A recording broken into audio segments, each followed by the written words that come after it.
Bonjour à tous, vous n'avez pas de Stream Deck et vous n'avez pas envie de configurer des dizaines de touches pour gérer votre live? Eh bien, asseyez-vous, dans ce tuto je vais vous montrer comment piloter votre live directement à partir de votre téléphone mobile ou encore de votre tablette. Pour ce faire, nous allons utiliser l'application Streamlabs Deck car elle est très facile à installer et très facile à configurer. Mais juste avant, deux petites vérifications. Premièrement, rendez-vous sous le programme Streamlabs au niveau des paramètres via la petite roue crantée en bas à gauche et assurez-vous que vous êtes logué avec vos identifiants, que ce soit Twitch, YouTube ou Facebook.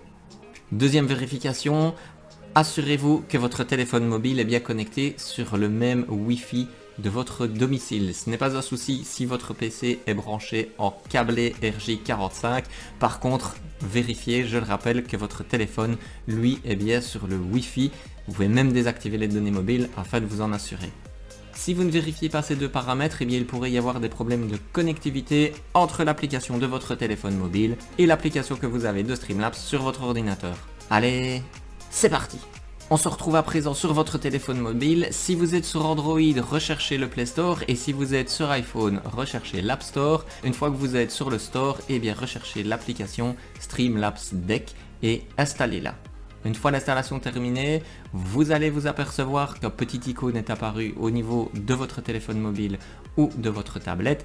Attention, avant de l'exécuter, veuillez vérifier que votre programme Streamlabs est bien exécuté sur votre ordinateur, sinon vous allez rencontrer un message d'erreur en lançant l'application du téléphone mobile. On est paré, on clique donc sur l'icône et nous avons le choix de nous loguer avec le programme de notre choix, que ce soit Twitch, YouTube ou Facebook. Je vais choisir Twitch. Nous rentrons donc notre identifiant et notre mot de passe. Nous avons ensuite l'application qui veut accéder à notre compte et on coche autoriser. Nous arrivons au cadre suivant où le téléphone va activer la caméra, tout simplement parce que nous allons devoir lier notre téléphone à l'application de notre ordinateur au niveau de Streamlabs et pour ce faire nous allons devoir scanner un QR code. Pour cela, rendez-vous au niveau de Streamlabs, nous allons retourner dans les paramètres au niveau de la roue crantée et au niveau du menu de gauche nous allons choisir commande à distance. Vous allez voir, il est flouté, je vais le laisser flouter pour ne pas que vous puissiez prendre contrôle de mon live. Ce fameux QR code que nous allons scanner. C'est parti. La connexion s'établit. On se retrouve sur l'interface de l'application mobile. On voit bien que l'ensemble des scènes et des sources ont été chargées. Je suis actuellement sur ma scène Imadeus enregistrement. On voit bien au niveau du téléphone que celle-ci est active car elle est colorée en vert sur l'écran. Je vais changer de scène et me diriger sur la scène Imadeus YouTube Solo. On voit au niveau du programme Streamlabs sur l'ordinateur que le changement est effectué tout de suite et que l'ensemble des sources et des scènes liées à cette scène Imadeus YouTube Solo a été chargé sur mon téléphone. Je vais retourner sur ma scène Imadeus enregistrement. N'hésitez pas à cliquer plusieurs fois afin de bien rafraîchir celle-ci. On peut choisir de couper son micro en cliquant ici tout simplement.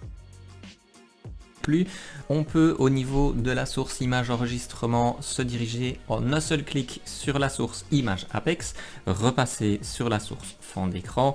Vous voyez, c'est vraiment immédiat. On peut aussi entrer via un petit clic sur le mode studio et en un petit clic on peut quitter ce mode studio.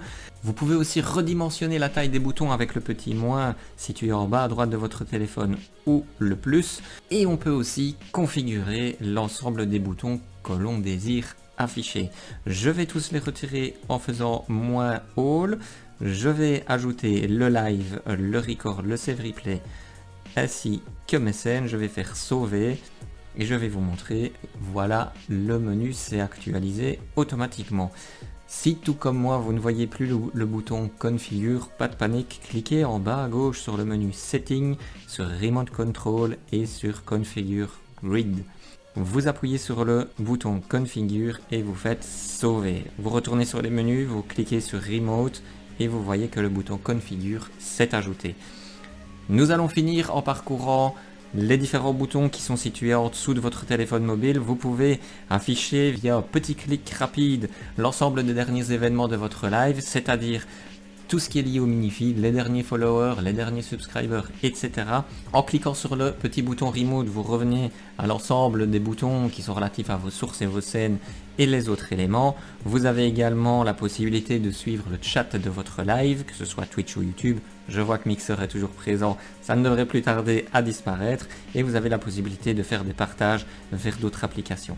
On pourrait aussi se rendre avec le bouton Prime vers les menus Prime ainsi que les Tame, mais c'est aussi des Tame Prime. Je vous laisse installer cette application et la tester à votre guise. Et voilà, comme d'habitude, si ce tuto vous a été utile, n'hésitez pas à lâcher un maximum de pouces bleus, ça permet un meilleur référencement de cette vidéo sur l'ensemble des vidéos YouTube, ça m'aide énormément. N'hésitez pas aussi à laisser un petit commentaire en dessous de la description et à vous abonner pour ne rater aucune de mes prochaines vidéos. D'ici là, portez-vous bien et ciao ciao.